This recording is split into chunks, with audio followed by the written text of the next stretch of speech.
that I love you so bad, I let you treat me like that. I was your willing accomplice, honey. It's a very pretty song from Olivia Rodrigo. Not a difficult song, a bit high for me, so I'm taking it down the octave, and I guess when we go for a playthrough I'll be playing the melody on the saxophone. I will say straight away though that the original guitar part, played by Dan Nigro on the original, who also co-wrote and produced the song, I'm not playing that. The original is in A, which is fine for the guitar, but the second chord is an F sharp minor, not everyone's cup of tea, and then in the bridge there's a B minor, again a bar chord, so I just thought I'd change things up a bit. With the capo on the second fret here, I can play as if I'm in G. The only issue I've now got is that the chord that kicks off the chorus, which for me is a D, would have been a full beefy 6-string E chord on the original. The things I did. We really want ba-bam-bom, a nice big chord there, but I've got this puny 4-string chord. The things I did. So what I've now done then is lowered the 6th string to a D. So I'm actually playing in drop D tuning. Drop D with a capo on the 2nd fret. That gives me this nice strong D chord, 6-string D chord. There are plenty of videos, they're easy to follow and accurate on YouTube, that'll show you the original guitar part. When it comes to the picking, actually,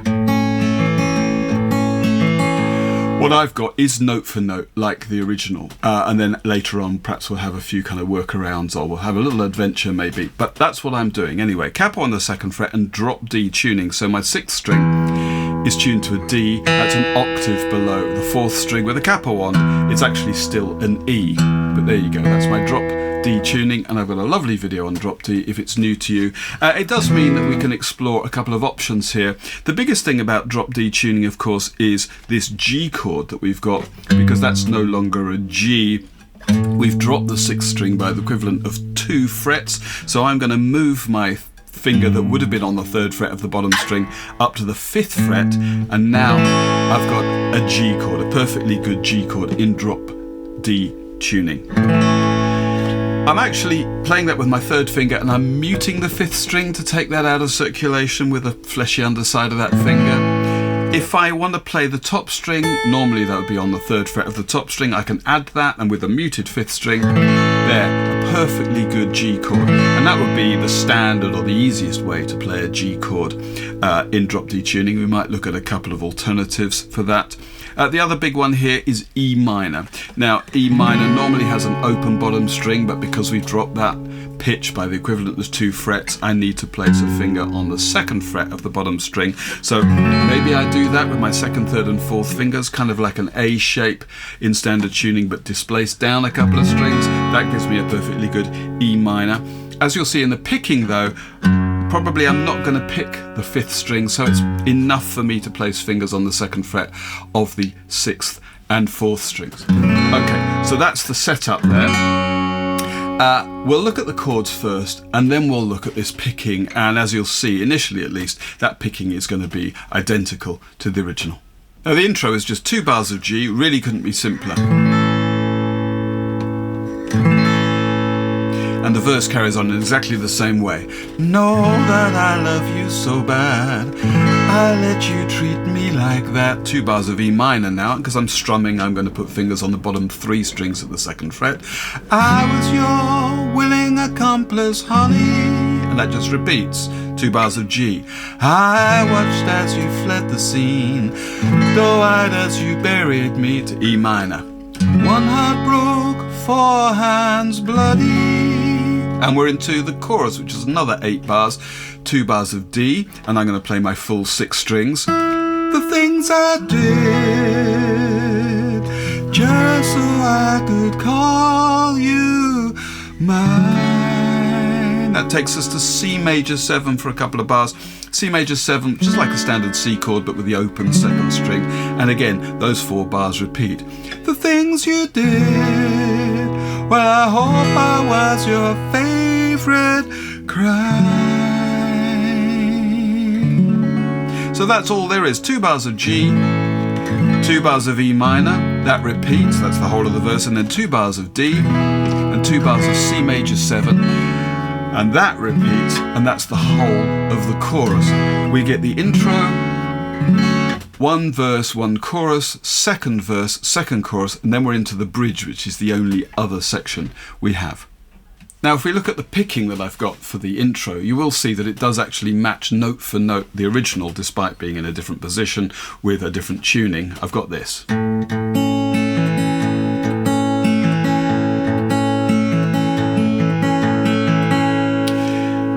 And what's happening here is we've got a kind of modified Travis picking pattern with a thumb on the bass string, which for G is the 6th string, moving eventually up to the 4th string, so there's that going on, and I've got two picking fingers, my first finger and second finger.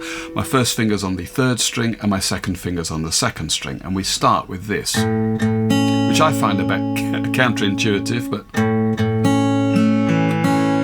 play two notes on the 6th string with the thumb coming up to the 2nd string, picked with the 2nd finger. Then the 1st finger picks the 3rd string. Then we come up to the 4th string with the thumb and then pick that 2nd string again. And that happens 3 times. And we round off with this, which is like a staggered Travis picking pattern. Thumb plays the 6th string, 1st finger picks the 3rd string, thumb comes up to the 4th string, and the 2nd finger picks that 2nd string.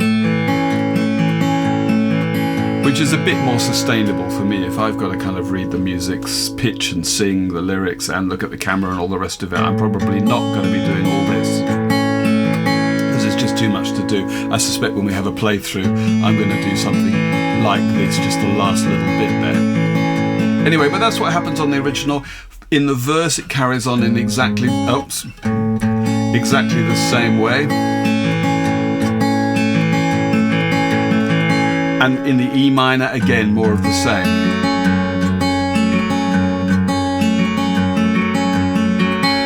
When it comes to the D, as I say, I'm probably just going to be doing this kind of thing. You might play again the 2nd, 3rd and 4th strings with the 2 fingers and the thumb plus that bass note. You might move up to the top 3 strings.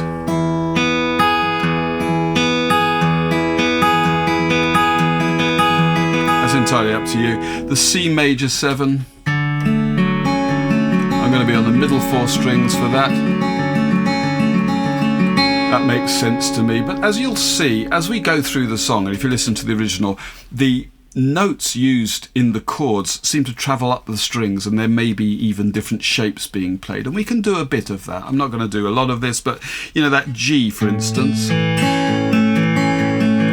if we just want to raise the pitch of those melody notes, well, I can add fingers here on the 3rd fret of the 2nd string and 4th fret of the 3rd string. To that.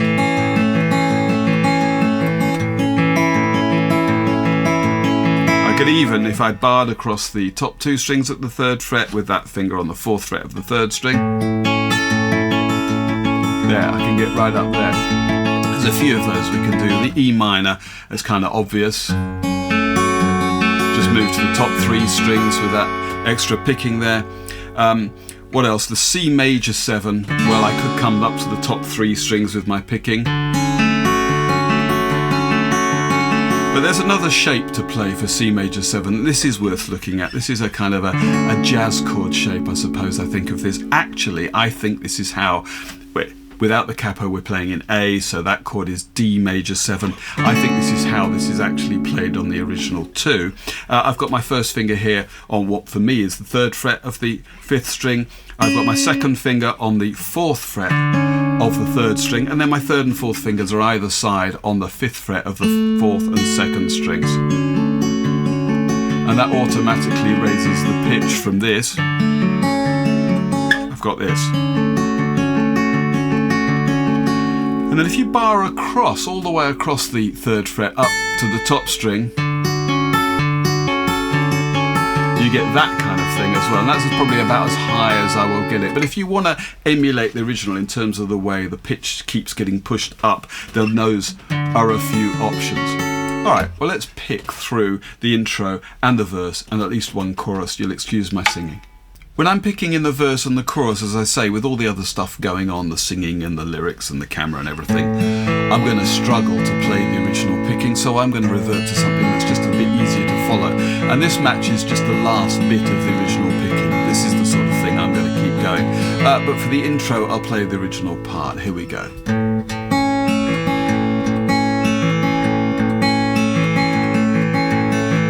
That I love you so bad, I let you treat me like that. I was your willing accomplice, honey, and I watched as you fled the scene, doe-eyed as you buried me. One heart broke, four hands bloody. The things I did just so I could call you mine.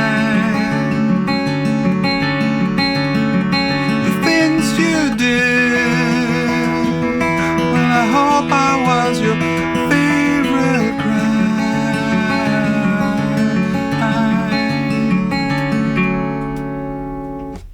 Now the bridge is another 8-bar section, happens once. It's a little bit different. The first 4 bars we just play chords and we hold them. We begin with a bar of A minor, a whole bar of that, and then it's half a bar each of E minor and D, and that just repeats for a bar there.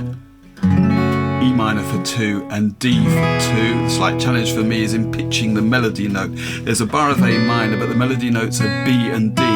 Na da da da da dee da dee da da ba dee da dee da. And the lyrics then, bittersweet to think about the damage that we do, 'cause I was going down but I was doing it with you. And again, yeah, everything we broke and all the trouble that we made, but I say that I hate you with a smile on my face.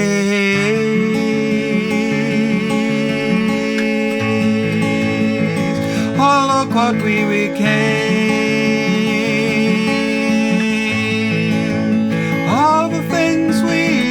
We get into the chorus that way. So after those first 4 bars of these held chords, we get into picked, C major 7 for a bar, G for a bar, and back to C major 7 for a bar, and G for a bar, and that's it. We get into the final chorus now.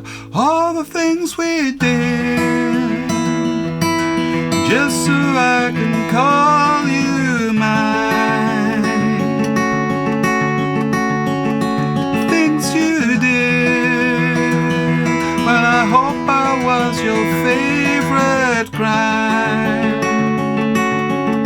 2 bars of C major 7, your favorite crime. Now it's 2 bars of G, and then we finish your favorite crime. The E minor, we carry that on, 'cause baby you were mine, and it literally stops dead right there. So let me try and sing you the whole of the final chorus. All the things I did, just so I could call you mine.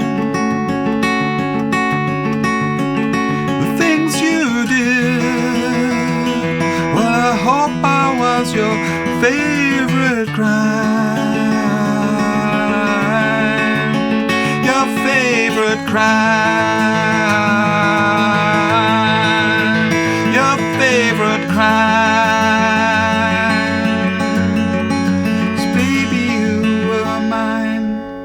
And that's the whole thing. Okay, listen, sorry about the singing and all the rest of it, but I kind of enjoyed that. Thanks for watching. Hopefully I'll see you on the next one too.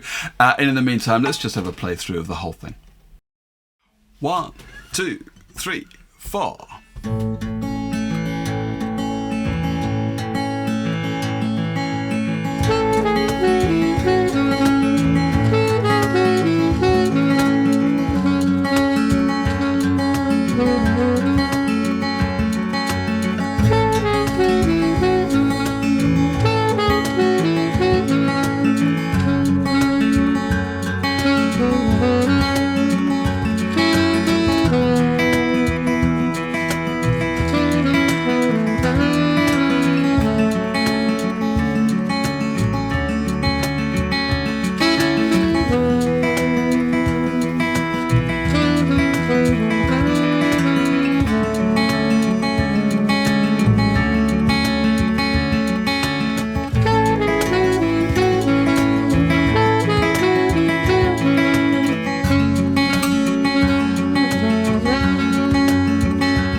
that's it.